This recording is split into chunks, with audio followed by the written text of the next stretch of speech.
या ठिकाणी शिक्षण मंत्री या ठिकाणी बसलेले आहेत। मला शिक्षण मंत्र्यांना या ठिकाणी काही सूचना द्याव्या असे वाटतात। शिक्षण मंत्री महोदयांनी या ठिकाणी महाराष्ट्राच्या शिक्षणावर विशेष लक्ष देत असताना आज जर कुठल्याही शाळेमध्ये गेलं तर 5वी 6वीच्या मुलांना लिहिता वाचता येत नाही। आज ही परिस्थिती शहरामध्ये आहे, ग्रामीण भागामध्ये सुद्धा आहे। आपले शिक्षण अधिकारी असतील, शिक्षक असतील, जे काही आपण यंत्रणा लावतो ती कुठेही तपासत नाही। ती खालच्या शाळेतल्या मुख्याध्यापकाकडे जातात, चहापाणी करतात आणि पुन्हा व्हिजिट करून सही करून निघून येतात। तर त्यांच्यावर कडक आपण कारवाई केली पाहिजे। त्याचं कारण असं आहे की शाळेतली मुलं तपासा। आपण माझ्याबरोबर पंचायत राज कमिटीमध्ये आपण दोघांनी एकत्र काम केलं, त्यावेळेस आपण महाराष्ट्रातल्या अनेक शाळा पाहिल्या, तर त्या ठिकाणी शिक्षणाची फार मोठी तफावत पाहायला मिळते। आणि म्हणून शिक्षण विभागामध्ये आपण शाळांच्या मध्ये काही हॉल तयार केले पाहिजे की तिथं पालक सभा 2 महिन्यातून एकदा बोलावल्या पाहिजे आणि ज्या मुलांना शिक्षणामध्ये कमी आहेत त्यांच्या पालकांना बोलावून त्या ठिकाणी शिक्षण सभा घेण्याची आज खऱ्या अर्थानं गरज आहे।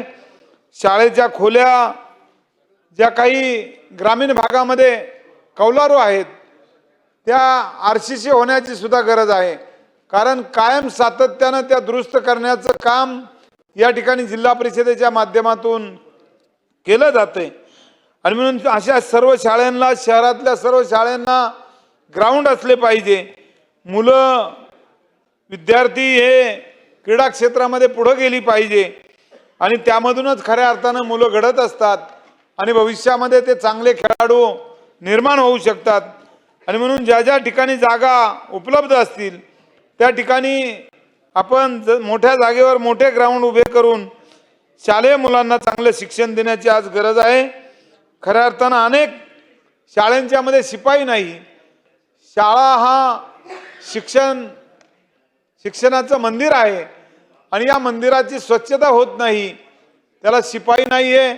आता नवीन तरतुदीमध्ये आपण कुठेतरी धोरण बदललं पाहिजे आणि त्या ठिकाणी शिक्षण खात्यानं शिपाई देण्याचं या ठिकाणी ठरवलं पाहिजे। कारण मी पाहतो की शाळांच्या मध्ये स्वच्छतेचं प्रमाण हे कमी झालेलं दिसतंय, कारण शिक्षक झाडत नाही, मुलं झाडत नाही, पालक आता शहराच्या भागामध्ये जवळच्या भागामध्ये ज्या शाळा आहेत जिल्हा परिषदच्या त्या झाडल्या जात नाही।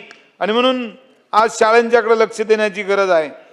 शाळांच्या बाबतीत जर पाहिलं तर त्या ठिकाणी वर्ग खोल्या पुऱ्या नसतात, शिक्षक काही शाळेमध्ये पूर्ण नसतात आणि मग विद्यार्थ्यांची कुचंबना होते।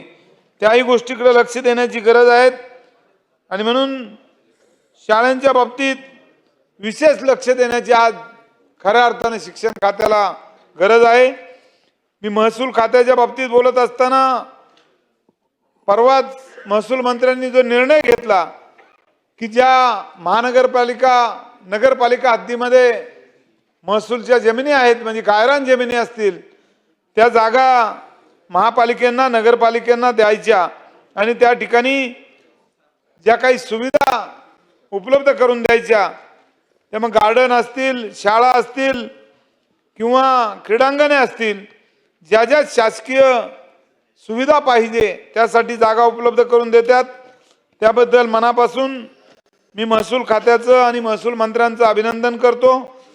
त्या ठिकाणी पोलीस स्टेशन असतील, तलाठी कार्यालय असतील, सर्कल कार्यालय असतील, यासाठीही जागा उपलब्ध करून दिल्या गेल्या पाहिजे। आणि शाळा असतील, क्रीडांगणे असतील, सांस्कृतिक भवन बांधणे असतील, अशा अनेक गोष्टीला जागेची गरज असते आणि ती महसूल खात्यानं देण्याची खऱ्या अर्थानं गरज आहे। वनमंत्र्यांच्या बाबतीत अनेकांनी सांगितलं, पण वनमंत्री सुद्धा अनेकांचे प्रश्न या ठिकाणी तातडीनं सोडवताना आम्ही पाहतो। मी वनमंत्र्यांना सुद्धा सांगू इच्छितो की जे जे रस्ते वन विभागाच्या जागेमधून जात आहेत आणि ते 2 गावांना जोडणारे असतील तर त्यांचं तातडीने प्रस्ताव मान्य करून त्याला मान्यता देण्याचं काम आपल्या खात्यानं केलं पाहिजे। आपण निर्णय घेता परंतु खालचे अधिकारी मात्र त्यामध्ये वेळेवर ते प्रस्तावावरती पाठवत नाही। त्यासाठी सुद्धा आपण त्यांना कडक सूचना देण्याची गरज आहे। बिबट्यांच्या बाबतीत जर पाहिलं तर आमच्या पुणे जिल्ह्यामध्ये सुद्धा फार बिबटे वाढल्यात। मागे एक बिबट्या आज नाहीये, ते सुद्धा म्हणजे त्यांच्या भागामध्ये सुद्धा फार बिबटे आहेत आणि ते इथं सोंग आणलं होतं आपण पाहिलं। हा बिबट्या प्रतिनिधी म्हणायचं, ते बिबट्याच म्हणलं, तर त्यांनी सुद्धा या ठिकाणी सोंग आणलं होतं आपण पाहिलं।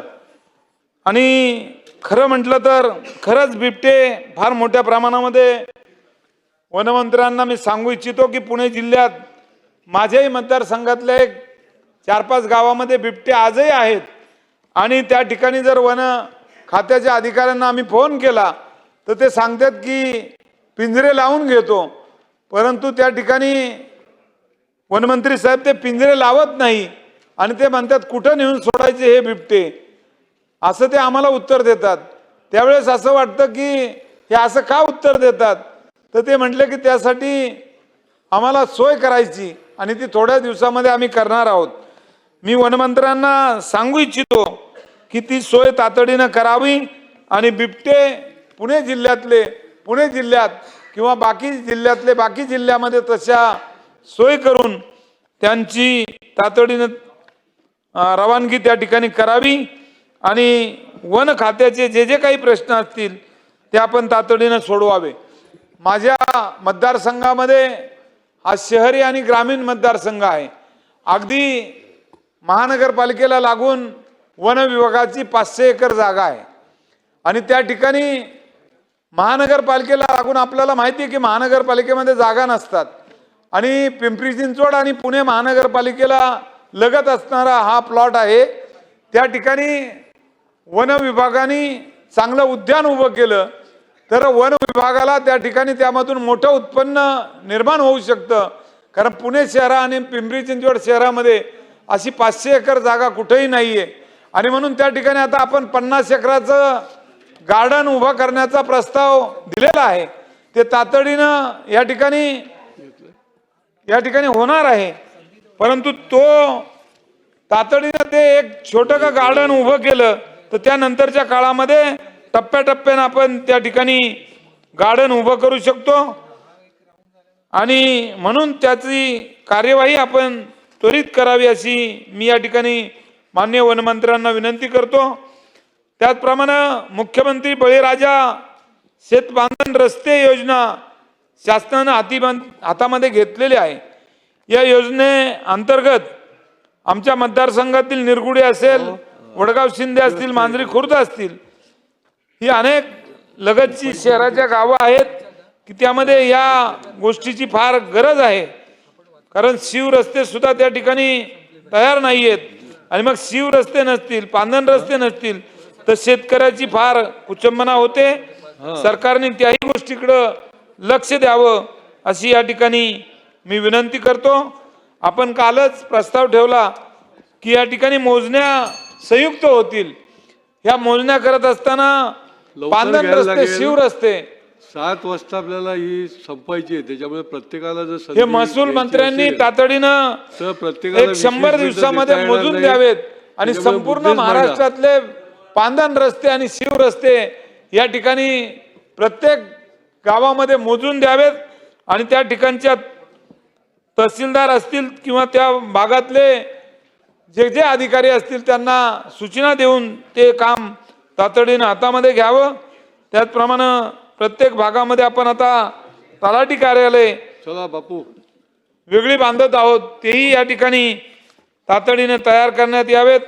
आपण पाहतो की खेळाडू तयार करायचे म्हटलं तर त्या ठिकाणी चांगल्या पद्धतीचं क्रीडा क्षेत्रामध्ये आपण कुस्तीसाठी मॅट दिला पाहिजे, ते हल्ली मिळत नाही। त्या ठिकाणी क्रीडांगण चांगल्या पद्धतीचे तयार केले जात नाही आणि त्यासाठी शासनानं त्या सुविधा उपलब्ध करून द्याव्यात अशी मी या ठिकाणी विनंती करतो। बोलायचं खूप आहे, परंतु जास्त प्रतिनिधी असल्यामुळे या ठिकाणी थांबतो. जय हिंद.